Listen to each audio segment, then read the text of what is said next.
మేడారంలో గత జాతరలో జరిగిన పొరపాట్లపై అధికారులతో సమీక్ష నిర్వహించారు మంత్రి సీతక్క.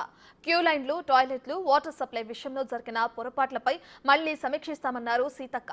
సమ్మక్క సారాలమ్మ ప్రాంగణంలో స్మృతివనం ఏర్పాటు, జంపన్నవాగు పరిసర ప్రాంతాల్లో పార్కింగ్ స్థలం ఏర్పాటు చేస్తామని తెలిపారు.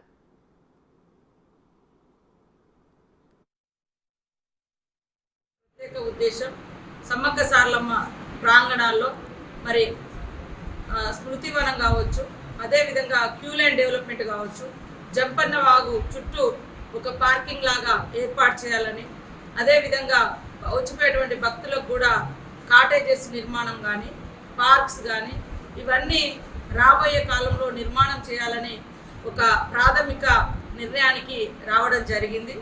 కొంత హోంవర్క్ కూడా చేసుకున్నాము, ఎట్లా చేయాలి ఎక్కడెక్కడ అనేది. ఇప్పటికే ఎండోమెంట్ వారు ఒక 28 ఎకరాల భూమిని మాకు వారు అందించడం జరిగింది. ఆ ప్రాంతంలో మరి చాలా మంచి పార్కులు కానీ, అదేవిధంగా స్మృతివనం కానీ, మరి కాటేజెస్ కానీ, సైక్లింగ్ కోసం కానీ, అదేవిధంగా వాకింగ్ పాయింట్స్ కానీ, అంటే ఎడ్ల బండ్ల ప్రయాణాలు కానీ, ఇట్లాంటివన్నీ డిఫరెంట్గా మేము ఒక పిక్చర్ను తయారు చేసినాము. అదంతా కూడా ఈరోజు అధికారులకు కూడా కొంత చూపించినాము.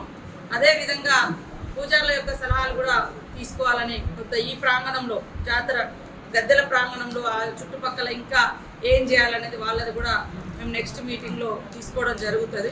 మీ అందరి సహకారంతో మరి సమ్మక్క సారలమ్మ సన్నిధిలో మంచి అద్భుతమైనటువంటి అభివృద్ధిని చేసి భక్తులకు, అదేవిధంగా టూరిస్టులకు ఆకర్షణీయంగా మరి ఆహ్లాదాన్ని, ఆనందాన్ని, సంతోషాన్ని, భక్తిని పెంపొందించే విధంగా రాబోయే కాలంలో మేము కట్టడాలు నిర్మించబోతున్నాం.